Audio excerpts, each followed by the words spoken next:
Hey!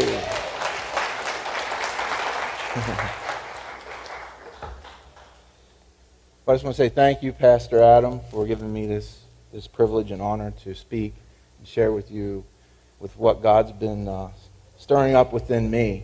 Before I get started, though, I do want to say something about the Growing Up Children's Ministry and our volunteers. I've been praying for you, and God, actually for two different groups of people today, God put some words in my heart to share with you. And by the way, before I share them, we do have a few openings. We're looking for a couple more teachers and a couple more coaches. And actually I have a unique opportunity for someone who is pretty crafty and likes to take pictures and maybe do some cut and pasting and some cutting and laminating. So if you're interested in that, just come and see me. But I wanted to just commend our volunteers. So if you are a volunteer, I'm not going to ask you to do any more than stand up. But if you're a volunteer in our Growing Up Children's Ministry as a teacher, as a coach, or as a helper, if you could just stand up just for a second, because I want to read something to you that God put in my heart for you.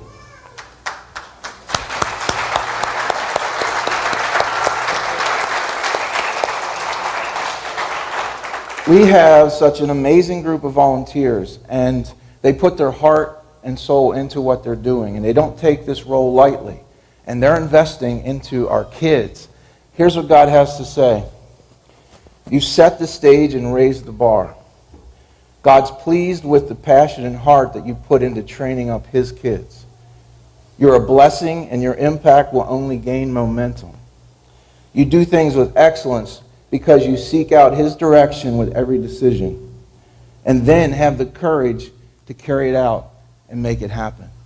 Guys, we are very blessed to have you raising up our kids and teaching them God's truth and His ways. So one more time, can we give it up for our volunteers?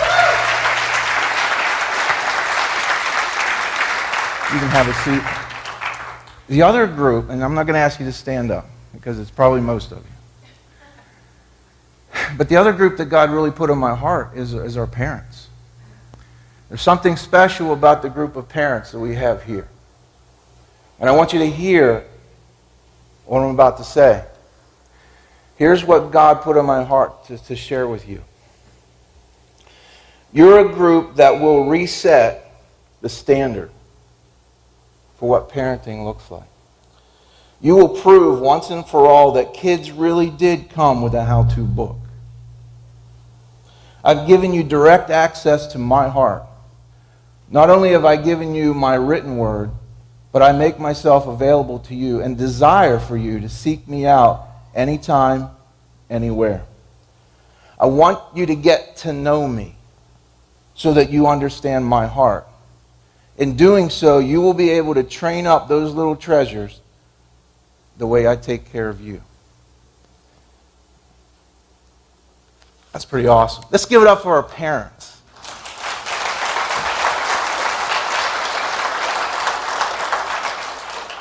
When Pastor Adam asked me to speak, I knew exactly what I was, at least the gist of what I was going to talk about.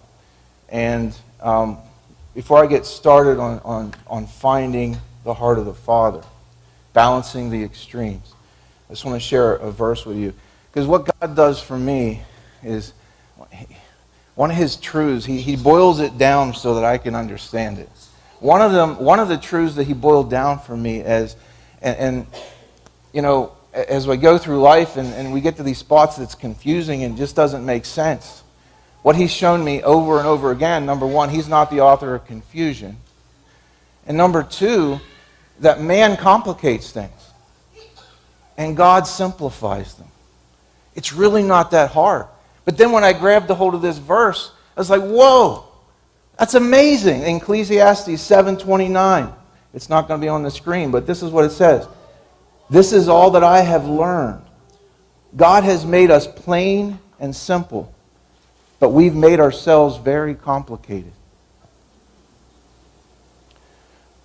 Man complicates, God simplifies. In order for us to find the heart of the Father, we've got to first get out of our heads. Let's pray. Father, I thank you again for this privilege, for this honor, to share, God, what you've been stirring up in me. Father, and I just pray that we have open hearts. Lord, that we have ears to hear, eyes to see, and God, just a desire to really find out the truth and find out the real heart, your heart, the heart of the Father. And when we do, God, things just make so much more sense. Just be with us, Lord, and I invite you to take over this service. This isn't about any words I say. These are the words you say through me. I'm just a vessel and a voice. Have your way. In your name I pray. Amen. Finding the heart of the Father. If we can go to that next slide. Do you see what I see? And I'm sorry, they do seem a little distorted, and I'm not sure what happened with all that, and it's nobody's fault. But just bear with me on this. But 3 John 1:4, I have no greater joy. There's no greater joy that he has than this, to hear of my children walking in the truth.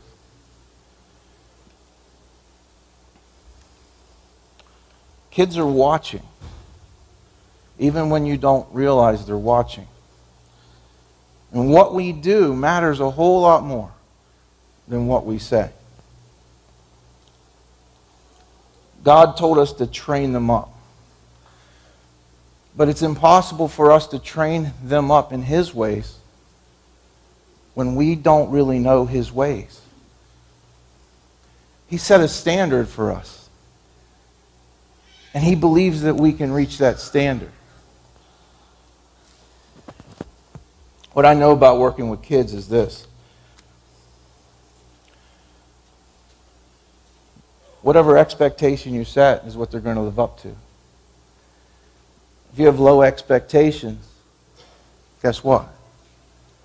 They're going to live up to those. If you have high expectations, guess what? They're going to live up to those. And when you have high expectations, for some reason, we've made that a bad thing. When in reality, it's not. You're speaking truth to them. You're giving them direction because you know what's best for them. You've been there. You've learned from that. You have high expectations for them. And when you have high expectations, the message you're sending is, I believe in you. I have hope for you. I know you can do it. But guess what? When we have low expectations, we send the opposite message. I don't think you can. I don't believe you can. Kids will be kids, man. Just let them do their thing. So we have these opposing parenting styles that I've seen, and it correlates to the way we see Christ.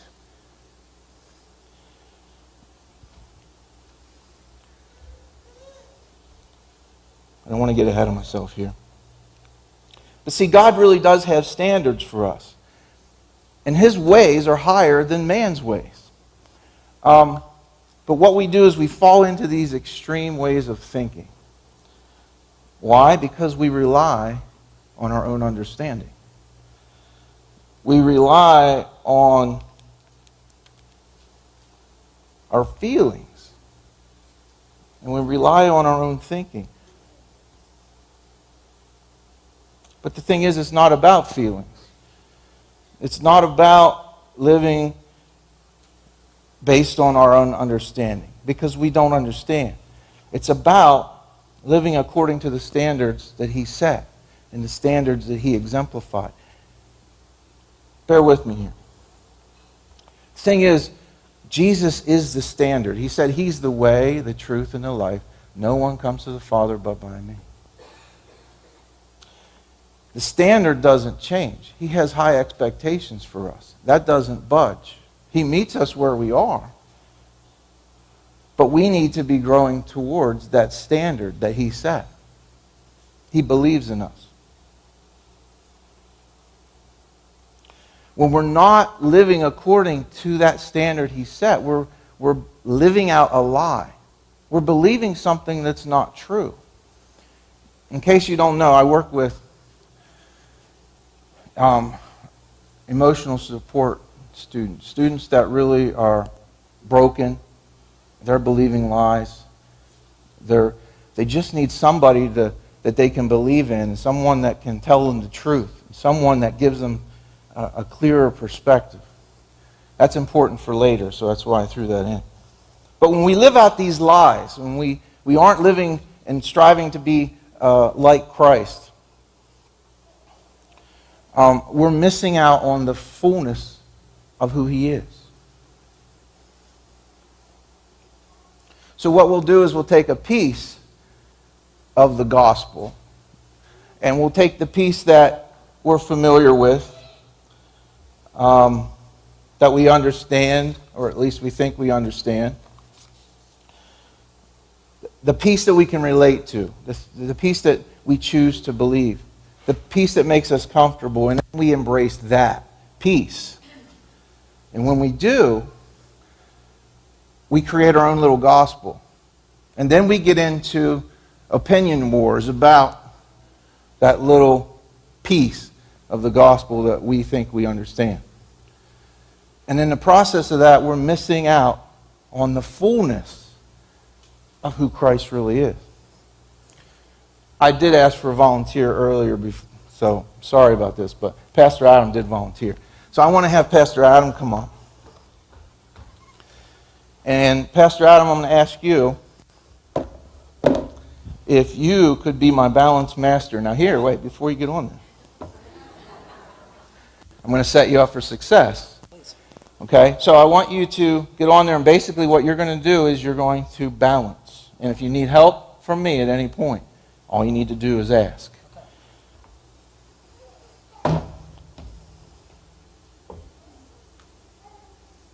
Now, you got to balance. There you go. You can do it. I believe in you. Well, there's a reason why I asked. All right, you can try a little bit more. All right. I'll take your help. No, you do? You want my help? Yep. Okay, well, you're jumping ahead. All right. But we can do that. We can do that. All right, so the whole idea is, you keep going. The whole idea is that he's right now trying to do it on his own. He's trying to do it on his own, and he's going back and he's going forth and he's going to and fro. And why? Because he's relying on his own abilities. He's relying on himself. But since we want to go there now, you can reach out to me at any point and I'll help you. Unless you want to do it yourself now. All right, so the whole point is, okay, all you got to do is reach out your hand, and guess what? Jesus will be there. I'm representing Christ. Okay? And this is what He does in our life. We go up and down and back and forth, and we get frustrated and overwhelmed, and we believe one moment and we don't believe the next. Why? Because we're trying to do it on our own. But Jesus is there all the time. Okay? The back and forth is relying on our own understanding. This is saying, God, I have no idea what I'm doing. I need your help. See the difference? Okay, thank you.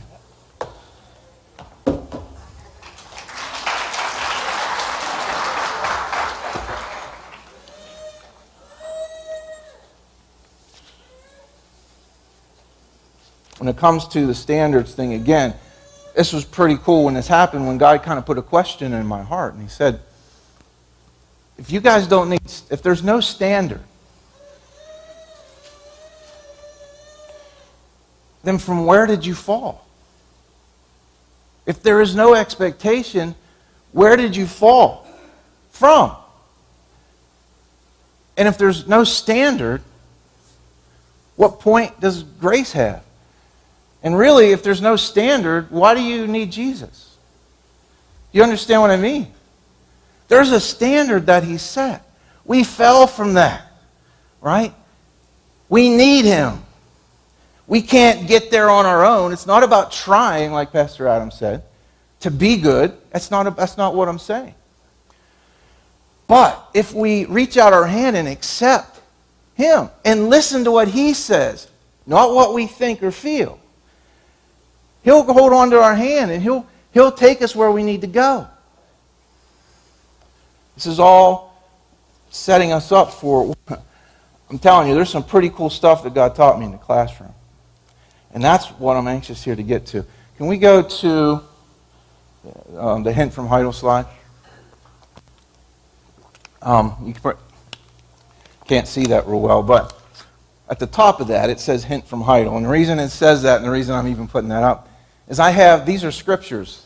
Now this is a scripture that I made elementary.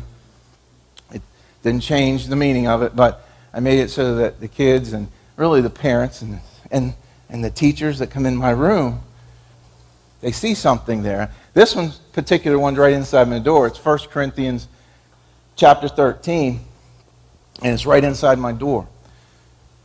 And I have, some of them are scriptures, and some of them are just his principles that he boiled down for something that I can understand. And I have them plastered all over my wall. Okay? So these give me opportunity. Number one, these are my social skills lessons in class with the kids. And in parent-teacher conferences, it perks curiosity, and teachers come in and they want to know, and it gives me an opportunity to talk to them about the truth.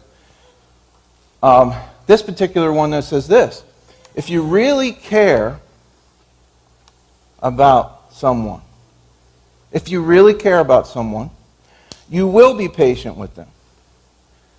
You will be kind to them. You will not be envious of them. You will not boast in front of them. You will not dishonor them. I'm not going to read down the whole way through. You know what that scripture says. But these aren't options. This isn't, I'm going to try to be that. This is who you are. This is who you were created to be. So when you're not being that, you're living a lie. You're believing something that's not true. That's the standard he set. That's what he expects us to do. That's why we're supposed to look different than anybody else. We're supposed to stand out because we are patient. We are kind. You see what I'm saying? We do honor each other. That is who you really are. And that's what I spend most of the time doing in my classroom, is helping the kids understand who they really are and who they're not. And man, when they start getting a glimpse of who they are, whoa, we see these amazing changes going on. So, I want to take a look at, let me take a look at this first. I was talking to God and I said, look, why do we make this so hard? It's not really that hard, God. Here's what he said to me. They don't take me seriously. Their nonchalant outlook weakens my impact. The kids will be kids approach goes against everything I'm about. They laugh off their choices because they're cute, they're silly, they're demonstrating their freedom. But these are critical moments to train them in my ways. See, there's a correlation between parenting and our relationship with God. Because just as much as he has expectations for us to train them up in his ways, he trains us up in his ways too. I don't care if you're 2 or 102, his principles don't change. They look a little different depending on what age you are, from 5 to 50, whatever age you are, they look a little different. But the principles don't change. Somehow we think they do. So somehow we think we can act like this, but we can expect that from them. We can get caught up in these opinion wars, but we don't want them doing that. You see what I'm saying? So when there's no correlation with our expectation of them and what we live out, that creates confusion. And like we said at the beginning, God's not the author of confusion. All right, how about the slide with the triangle and the arrows? There we go. Now this, I want to spend a second on. Because this ties into the whole parenting thing. Kids will be kids. Or, the other extreme is because I said so when we parent. Neither one of those extremes are okay. Let's see how that plays out with our belief in who Christ is and how we see the heart of the Father. We have one group that says God loves you, period. You can go do whatever you want. But He loves you, period. With that, there's no standard, there's no expectation, it's all faith, period. Then we have the other extreme, that's all fear-based, and it's just because I said so. You better dot every I and cross every T. There's actually a double standard, because what I expect you to do, I don't even do myself. It's always fault-finding, it's always blaming, it's always works-oriented, period. Man. Neither one of those extremes is the Father's heart. If we look at the prodigal son story in Luke 15, there's evidence in there that He trained them up. If you look in there, and some of the brother was talking about, hey, I followed everything you said, I did everything you told me to do. Well, he was in the wrong mindset. He's trying to defend himself, make himself look good, and he's trying to be that dot every I, cross every T guy, okay? Where the prodigal is over here, and he's not listening to anybody. I'll do whatever I want, when I want, how I want. It's all about me, kind of thing. But I want you to see, the prodigal, he turned from the Father, and he walked away from Him. Did the Father still love him? Absolutely. You can see it later in the story. But He loved him so much. Even though He trained them up, here's what the Father did, and here's what our Father does. He gave him a choice. I don't want you putting on a show to do what I said to do just because I said to do it. I want to know your true heart. I want to know your true motive. So I'm going to set you up for success. I'm going to tell you what works, and then I'm going to step back and I'm going to let you choose. That's what the Father did, and He chose. Now listen, it all comes back to what you believe. You got to get out of your head to get into His heart. It all comes back to what you believe. In that moment, he turned from the Father and he walked away from Him. Why? Because he believed what he understood over what the Father said. See, it's a relationship. It's a relationship with God. Nothing's going to change His love. Nothing will change His love. There's nothing that Michaela can do that's ever going to change my love for her. But I can't choose for her to have that relationship. She has to choose me. I've already chose her. If she chooses me, then we have a relationship. It's the same way with God. I don't care what you do. You're not going to change His love for you. But He gives you a choice. And you have to make a choice. I can't choose for Michaela whether she has a relationship with God. Man, I wish I could, right? But I can't. She has to believe what He says more than she believes her own thinking.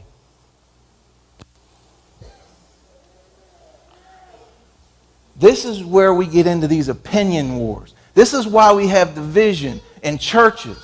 And, well, I don't like this, and I'm going to go over here. And I don't like that, so I'm going to go over here. And we jump from church to church, and we do all this stuff. That's breaking God's heart.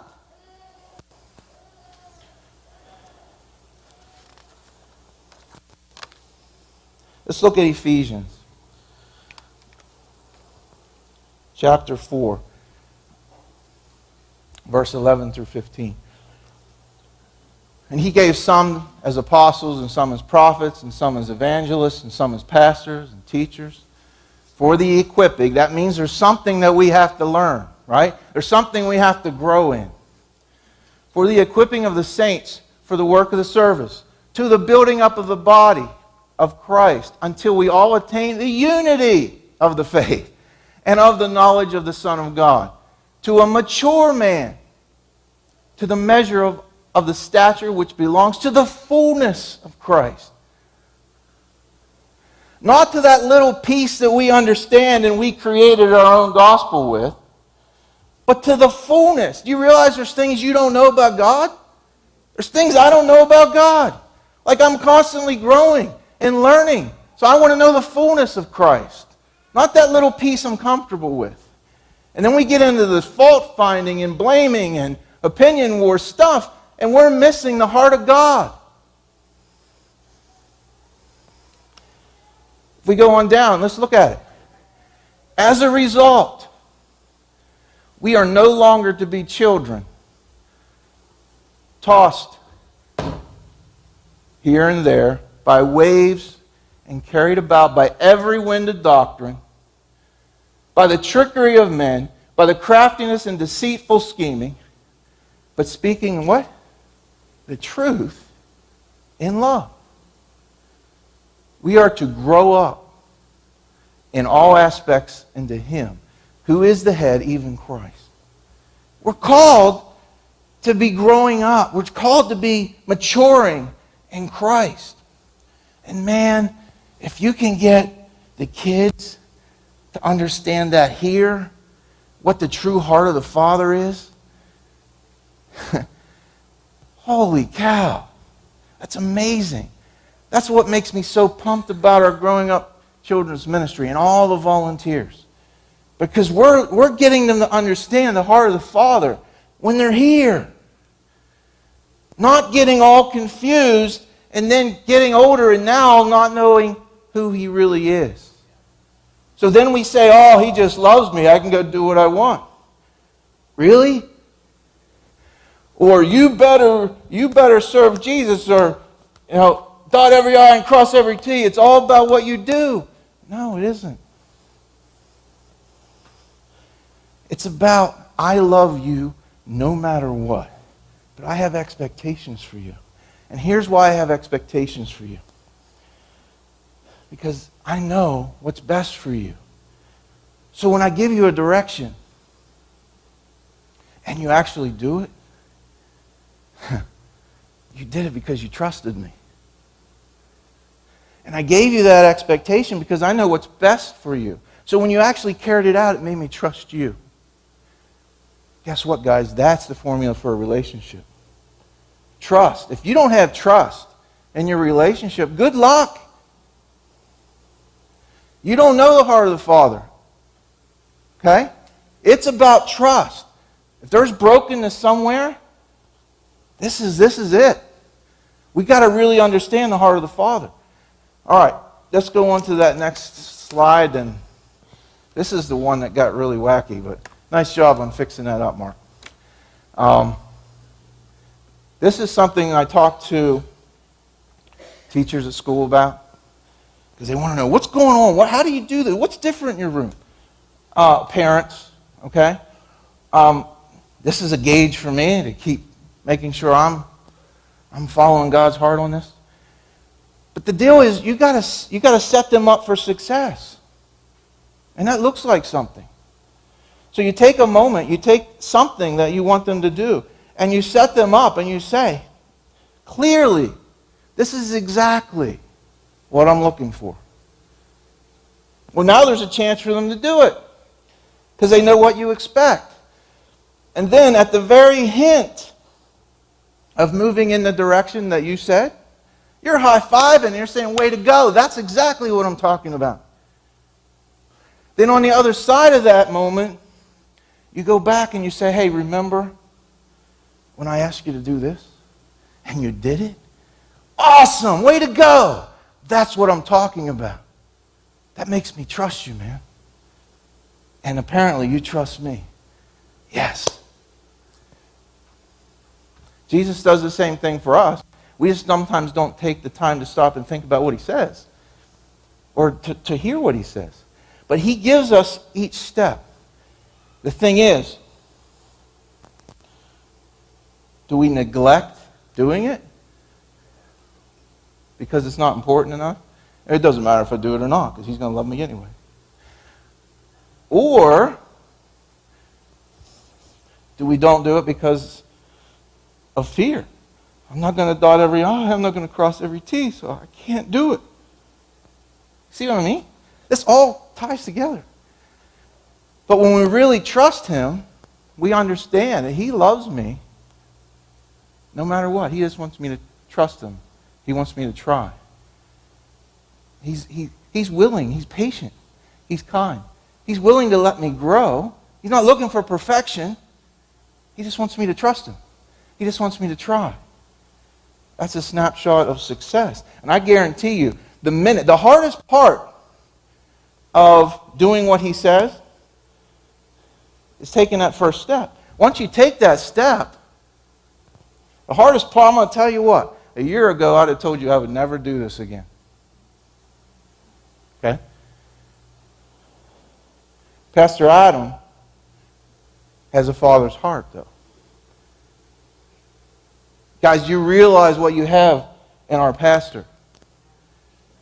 He has a father's heart.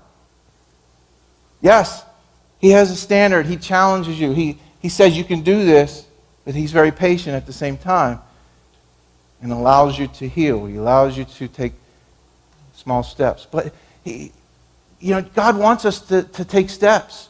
Take the steps. Trust Him. All right, now here we go. I got to get moving. This next one is pretty cool. Because whenever I show you this picture, there you go. All right, I'm going to tell you a little story. Now you can relate to this story. I'm going to tell you it from a school perspective. You can think of it as home perspective or at grandma's house perspective. I don't care. But the idea is here, two students at school, at recess, they come in from recess, and there's a problem. They're upset at each other. Now, my question is, how would you handle this? Remember, God's ways are higher than man's ways. Okay? They're upset at each other. They're going back and forth at each other. I'm like, God, these guys are going to be here all day with these opinion wars. What do I do with this? He said, don't let them tell you what each other did. Okay? Let's see how this goes. All right, so student A is here. Student A wants to tell me what student B did. And of course, student B wants to tell me what student A did. So, all right, talk to me. Student A starts telling me, well, so-and-so, blah, blah, blah. Nope, stop. I don't care what student B did. But, no. I don't care what student B did. Why? Well, who's the only one you can control? Me? Exactly. So don't waste my time telling me what they could do when the only one you can control is you. Well, that's mean. No, it's not. Because guess what I'm going to tell student B? Same thing. But student A did that. No, stop. I don't care what student A did. But, no. I don't care what student A did. Who's the only one you can control? Me, right? So don't waste my time telling me what they can do. Tell me what you did. Do you understand what I'm saying? Now, well, you're just avoiding it. Oh, no. See, this process is really cool because it tells me what really happened. And now I can address it. There's a consequence. But these are the ones with the problem, and we want to let them address it. Are you kidding me? I don't care if you're 2 or 102. You said in a marriage counseling session. It's the same deal. This one wants to tell me what that one did, and this one wants to tell me what that one did. Now, is there somebody doing something wrong? Yeah. But the only way you're going to fix those things is if you take ownership of what you have done. It doesn't say, he says, turn the other cheek. That's what he said. And don't tell me about the splinter in their eye when you have a log in your own. Really, that's just weird. But it's true. See, this is the difference between our thinking and his. And here's what I know. As soon as we revert to our thinking and we trust our thinking more than we trust his, we take him out of the picture. And now we've got to deal with the mess. It's about humbling yourself. Not puffing up with pride and I'm going to get my way. And I'm going to prove to you. No, we're missing it. We're missing it. Check this out. And I did share this on Thursday, but I've never shared this in this capacity before. But I think it's huge in what I just said. Several years ago, Dana and I were in a transition time. And then this was before I had any idea even what prophecy was. And we were invited to a church by somebody we really didn't know very well. To a church that we've never been to before. To hear a prophet who was from Scotland. So we didn't know anybody there and nobody knew us. But we really felt compelled to go. And so Dana and I went. And during this time, there was some things going on that really that were tugging on my heart that nobody else knew about. Not even the person that invited us there. The only people that knew were Dana and I. But when we got there, this guy, first of all, talked about prophecy and what prophecy was and how he wrestled with God because he didn't want to do this thing. But God won, and now that's what he's doing, and he's hearing from God, and he's delivering God's words to people individually in amazing ways. So we get there, and then he prophesies over all these people, and we're still there, and we never went up yet, and it's actually over. But we really felt in our heart God had something to say to us here. So the person that invited us came over and they said, hey, I'll go back and I'll talk to him and see if he'll come out and pray. And so he came out and he started praying with us and began to prophesy over us. What I really loved about this, they actually audio recorded it. And then they encouraged you to go home and type it out verbatim. Because what happens a lot of times is we hear a prophecy. We don't write it down correctly. And we take the pieces, that sounds familiar. The pieces that we really like, and we make up our own little story. So we did that, man. We went over it, and I dotted every I and crossed every T because I wanted to know what God said. I didn't care what anyone else said. This is what God said. And here's what he said. Now, there was 3 sections of it. I'm not reading all 3, but I'm going to read this part. I want 2 reasons I'm doing this. I want you to hear how the Father speaks to us.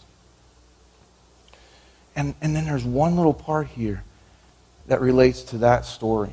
It says, the Lord says to you, brother, these are days of advancing, even in your own walk with me. These are days where you're experiencing many challenges. I just sense, brother, you're a man that's been living under quite a bit of pressure at the time. There are many challenges you feel kind of bearing down on you, and you're dealing with things from a perspective of integrity. You're a man who likes to get things right. You don't like to be let down by others, and you work very hard to not let others down. Brother, you're a bit of a perfectionist. You like things to be done perfectly, and the Lord would say to you this night to give me the burdens. Give me the pressure that you're carrying at this time. Even give me the relationships that are concerning you very much at the present time. Brother, there's one individual. Now listen to this. This is amazing. There's one individual in particular that's trying to manipulate you at the moment. And he changes his tune with every phone call. Guys, the day before I went here, I got a phone call. This just blows my mind. He changes his approach every time he speaks to you. And this has been troubling your heart, for you're a man of integrity who wants to walk upright before me and before man. The Lord wants you to know. Now here, really listen to this. The Lord wants you to know that He approves of how you have related to this person.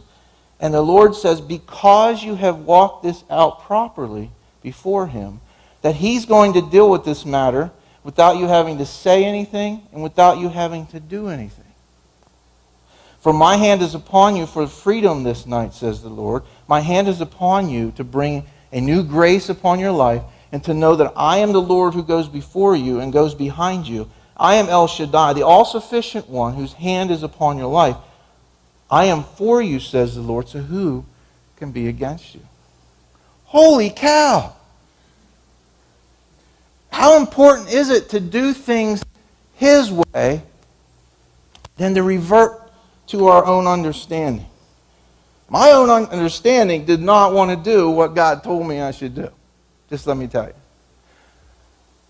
But that was a critical moment when I chose to believe Him instead of believing me. We've got to trust Him more than we trust ourselves. God's amazing like that. So, I was going to have you come back up now, but we don't need to now. Because at this point, this is where that struggle was. Leaning on our own understanding, right? But He's reaching out to you at all times. All you've got to do is acknowledge Him. Take His hand. Let Him show you the way. Don't try to figure it out yourself. You're going to get yourself into a mess. Don't revert to your own understanding and don't react on your own feelings. Stop and listen to what He says. Believe what He says. Try it. Look at 1 John.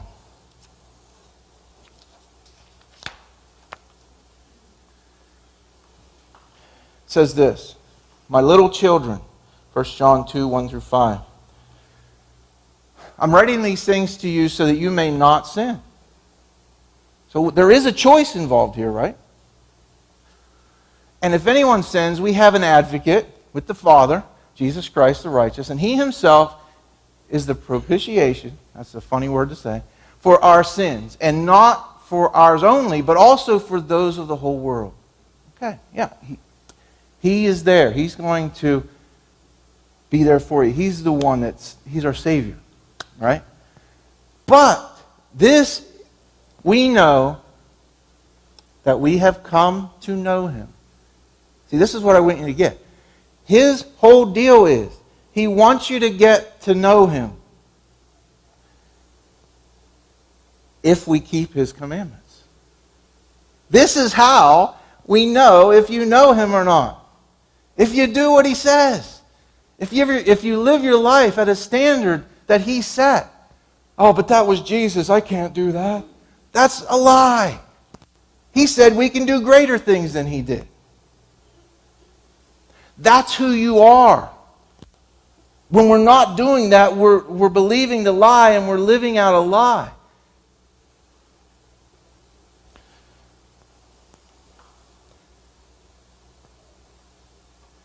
If we keep His commandments. The one who says, I have come to know Him, and does not keep His commandments, this is tough, is a liar. And the truth is not in him. But whoever keeps His word, in him the love of God has truly been perfected.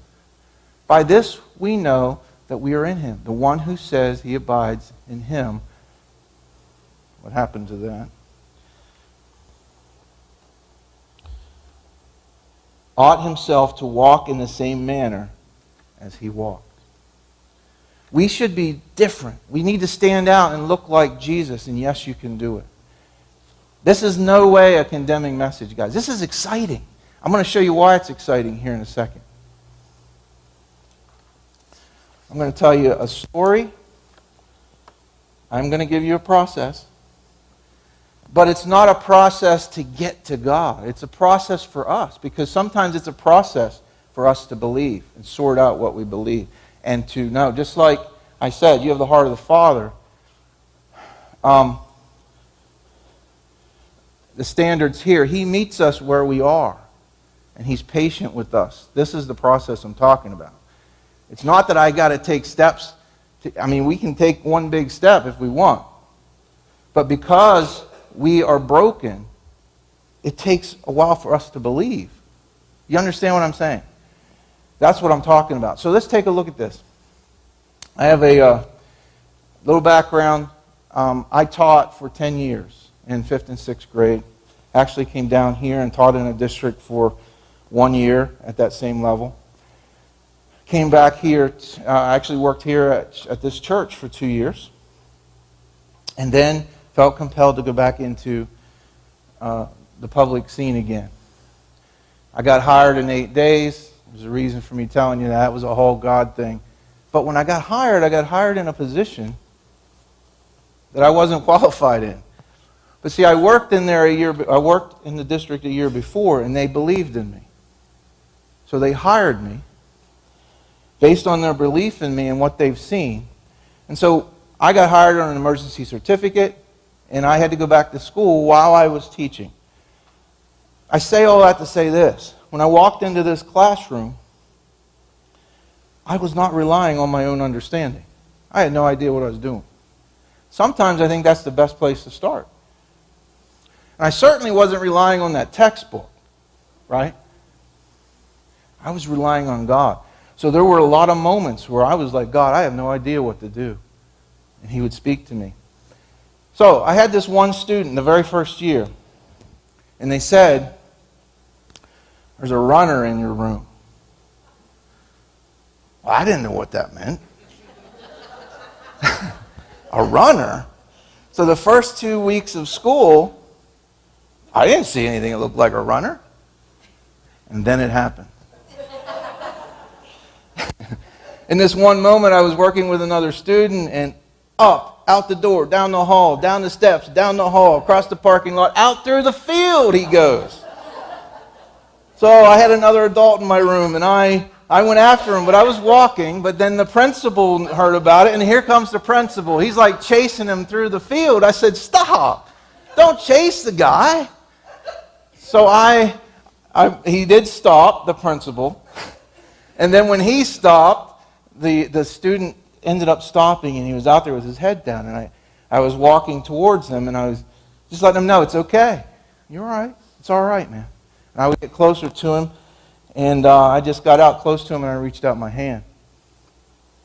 He hesitated, and he turned, and he took my hand, and he gave me a big hug. And so then we walked back to the classroom, and I have this room adjacent to mine where we talk about things a lot, and had him sit down, and we went through a process. Now, I'm going to take a time out from that story. I'm going to come back to it to finish. But this next part is what I really, really, really want you to hear.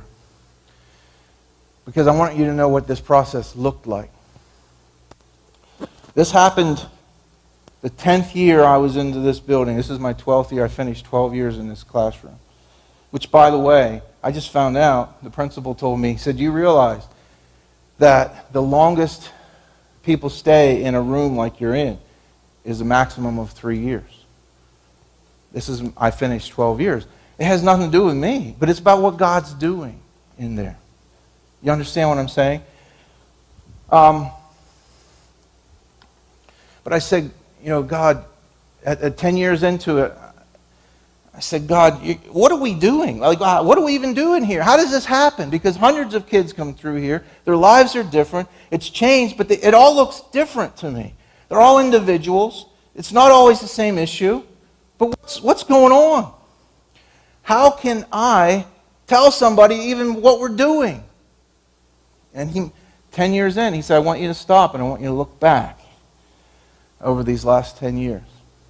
And I want you to think about it. Yeah, there's a lot of differences, but think about what's consistent every single time.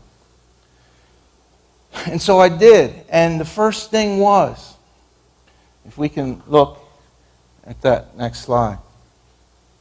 You can do the ones with there's the runner. Okay, this one, again, it's distorted, and I apologize, but I know you can't read that. But I want just to show you it's a process. When I first was given this, God put it in my heart that this is a restoration process.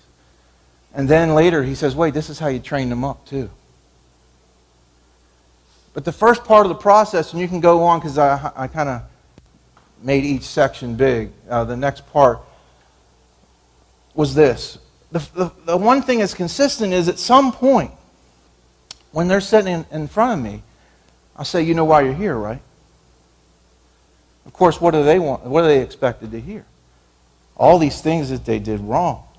How bad they are. And nobody likes them anymore. All this stuff. That has nothing to do with God, right? So I said, you're here because I care about you, man.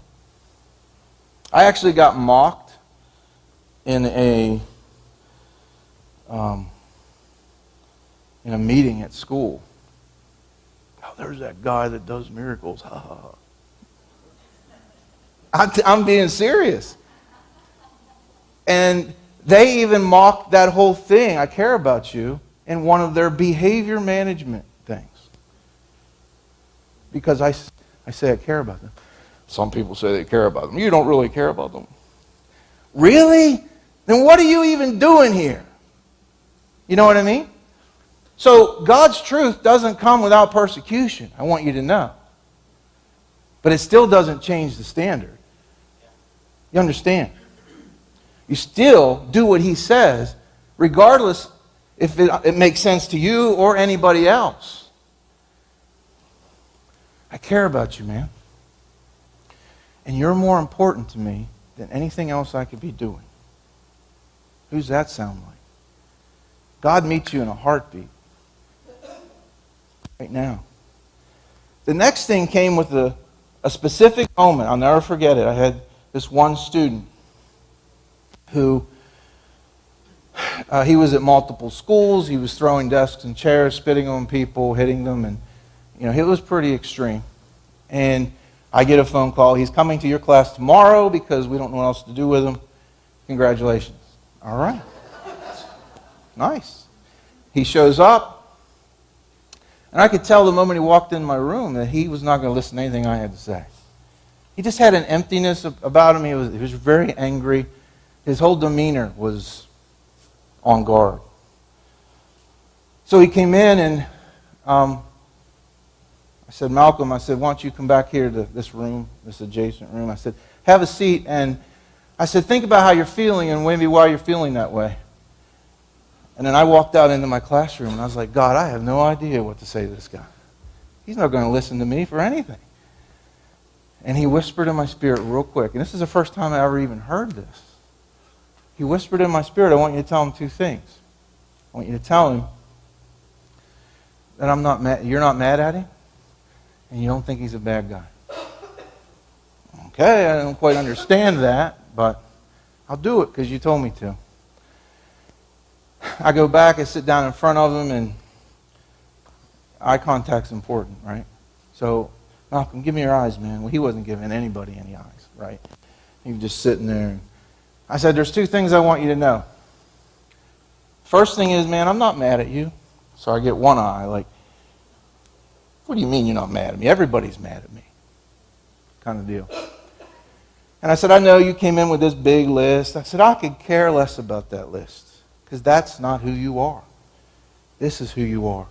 And I started speaking over him who he is. And he's a treasure. And he's, I care about you, man, and this is your potential. I was speaking life over him. And I said, you know what? I don't think you're a bad guy. As soon as I said that, from that moment, I had his undivided attention. He listened to everything I had to say. And not only did he listen to it, he trusted me, believed me, and he did it. Within 3 months, he worked his whole way out of my classroom, into the regular ed classroom, and was doing very well. Academically, too. He was a smart kid, but he was broken. He didn't have anyone to trust. By the way, I'm going to throw this in because he would still check in with me daily. We talk about school. He had this big smile on his face, and I'd mention home, and he would get that whole look back again. And this is important. I said, I just shoot straight with him. Malcolm, we talk about school. You're proud of yourself. You're happy. You got a big smile. As soon as I mention home, you get angry again. What's going on? You just don't understand, Mr. Heidel. Okay, well, try me. He trusted me enough to try me. And he said, well, in here, every time I try to do something just a little bit right, you make a big deal out of it. Make me want to do it again. But at home, doesn't matter what I try to do right. All we do is focus on what I do wrong. Doesn't get any clearer than that. Right? Do you see how that relates to what I was saying? Yeah, I care about you, man. Now go do whatever you want. You can't do anything right. You better dot that I. You better cross that T just because I said so. Oh, I love you, man, but I have expectations. I believe in you. All right, let's keep moving. So I love you. I care about you. I'm not mad at you. I don't think you're a bad guy. But this is not okay, man. This isn't okay. And this is why it's not okay. Do you realize this takes time? This takes time. Parenting is not easy. And no one's telling you that. And don't feel condemned. Because remember, this isn't about, God's not mad at you. And He doesn't think you're a bad guy. This isn't about that. So don't sit there and feel bad. Be excited. This is huge. This is the heart of the Father. This will change your life. But this isn't okay. This is why it's not okay. This is the train them up part. Right? This is okay, and this is why it's okay. That's not who you are. This is who you are. Do you see what you're clearly defining to them? Who they really are. Because they're confused about who they are. Teach them not to rely on their own understanding and their own feelings, but to rely on what Jesus says. That's what we're doing. Okay, so we get there and they start telling me, oh man, Mr. Heidel, I'm not going to do that again, and I'm going to do this, and I promise you I'm going to do that, and I'm going to make sure this happens. I said, awesome. I said, now, look at me, because I'm going to tell you the most important thing I could say. Are you ready for this? I could care less what you just said. You're mean! No, I'm not. And I'll tell you why I'm not. I could care less what you say. What do I care about? What you do. Why? Well, if you tell me you're going to do something and you do it, does that make me trust you more or make me trust you less? Make me, trust me more. Yeah, exactly. But if you tell me you're going to do something and you don't actually do it, does that make me trust you more or less? Less. Yeah. And I care about you. I want a relationship with you. Everything about relationship is about trust. I want to be able to trust you. I want you to be able to trust me. Do you see what we're talking about here? It's not about doing things to do things. But there's more to it than I love you, go do whatever you want. I love you. I care about you. But here's the expectation. If you, and that expectation is there because I know what's best for you. If you actually do what I'm saying, that means you trusted me enough to do it. Do you see what I'm saying? And because you did it, now I can trust you more. Our relationship is growing. That's what it's about. And in 1 John 3:18 it says, little children, let us not love with word or with tongue, but in deed and in truth. I call these trust moments. So back to setting them up for success. Here's what I'm expecting. So this is a trust moment, man. Right?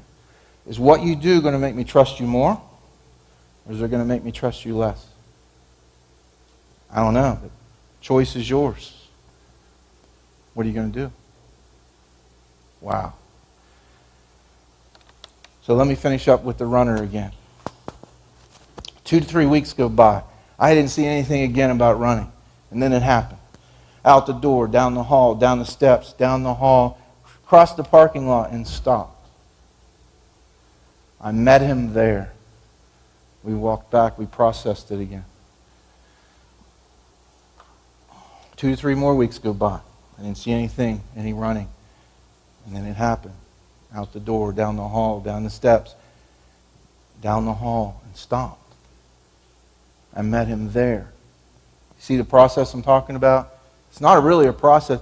Like, I love you no matter what, man. You just got to believe me. The process isn't getting to God. The process is your belief. You trust Him a little bit more each day. I mean, that's the patience He has for us. You can trust Him all right now if you want. But it's that step you take that proves that. See, what you do, it depicts what you really believe. 3 to 4 weeks go by. No more signs of this running thing. And it happened. Up, out the door, down the hall, down the steps. Stop. Met him there. Went back, processed it with him. Do you see the patience of the Father? You see the kindness of the Father? Right? Now, if I'd have said, man, I love you, go do your own thing, go do whatever you want, do you think we'd have ever gotten here? No. If I went out there and chased him down through the field and was telling him, you don't do this, you don't do that, you're bad, do you think we would ever got there? No. 3 to 4 more weeks go by and see a sign of running, and it happened. Up, out the door, down the hall. Stop. I met him there. 4 to 5 weeks go by. See, the time is getting further apart. And again, nothing happened in that time frame. But then it happened again. And I will never forget the look on his face this time. 4 or 5 weeks go by. I see no signs of it. And then he did it. Up to the door, grabbed the handle. He stopped. He looked back at me with the biggest smile I've ever seen. He said, I did it. I did it, Mr. Heidel. And he never ran after that. Why? Because he believed in me. You understand what I mean? He believed in me. Because I said more to him than, I love you, now go do whatever you want. But I didn't jam it down his throat and make him feel like he couldn't do it. Put him in a hopeless mindset. Do you understand what I'm saying? Because I said so. It's never because I said so. If God wanted robots, He would have said because I said so from the beginning. He doesn't want robots. He wants a relationship with us. So here's the deal. It all boils down to this. The heart of the Father is for you to get to know Him. To learn to trust Him and become familiar with His ways. To get out of our own heads and get into His heart. Thank you.